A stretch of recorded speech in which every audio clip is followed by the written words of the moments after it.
Another blessings uli mga ka-dreamers sa ating mga taan, month of February. Ito mga ka-dreamers, yung ating tangay-tangay pa rin ang ating kuhang igat or kasili. Di talaga siya nakawala kahit na ano yung lakas na inilaan niya rito para kumawala sa ating taga. Kung mapapansin ninyo yung ating nylon, ito talagang pumulupot ng pumulupot siya. Ngunit bago natin ipagpatuloy yung ating video, titimbangin na muna natin yung ating kuhang igat kung ilang kilo. Ayan, laki. Kukuha tayo ng timbangan.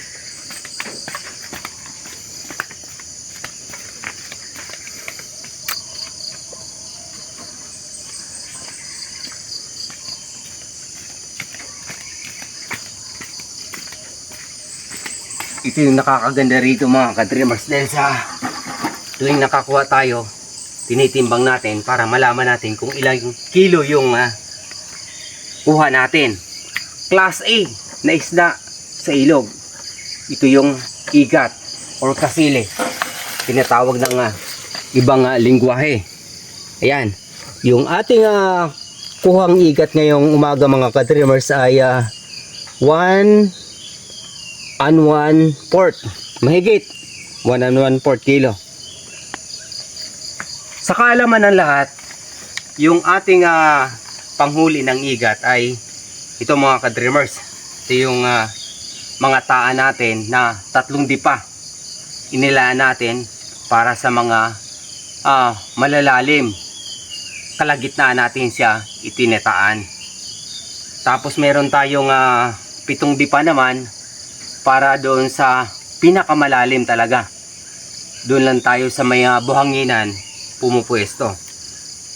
Di natin kinakuhanan ng video ang yung actual na footage nung pagkuha natin ng igat dahil sa wala tayong cameraman na makakaalalay sa atin. Kaya ganito na lamang yung ginagawa muna natin pansamantala. Ngunit darating ang araw na makakuha tayo ng cameraman, makakatuwang natin ay ibabahagi ko sa inyo yung actual footage ng ating panghuli ng igat or kasili.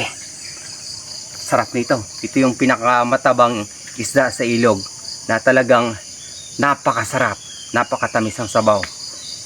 Ang pagluluto nito mga ka-dreamers ay tinula or nilaga, tapos yung adobo. Ito yung pinakamasarap na recipe ng igat or kasili. Huwag po natin kaligtaang i-share yung ating mga video. Although sa ngayon pansamantala ay yung local farming at pangingisda yung mga video na ibabahagi ko sa inyo. At yung ating pinaka main content tungkol sa ating mga pangiteng panaginip ay ibabahagi ko po talaga sa inyo. Dahil sa yun yung dahilan kung bakit ako nagsumikap dito sa pagsasaka. Nang maitayo yung ating mini studio at tuluyang maibahagi sa inyo yung ating mga pangiteng panaginip tungkol sa muling pagparito ng Panginoong Hesukristo. Thank you Lord. Salamat po sa inyong pagsubaybay sa ating mga video. God bless po sa ating lahat.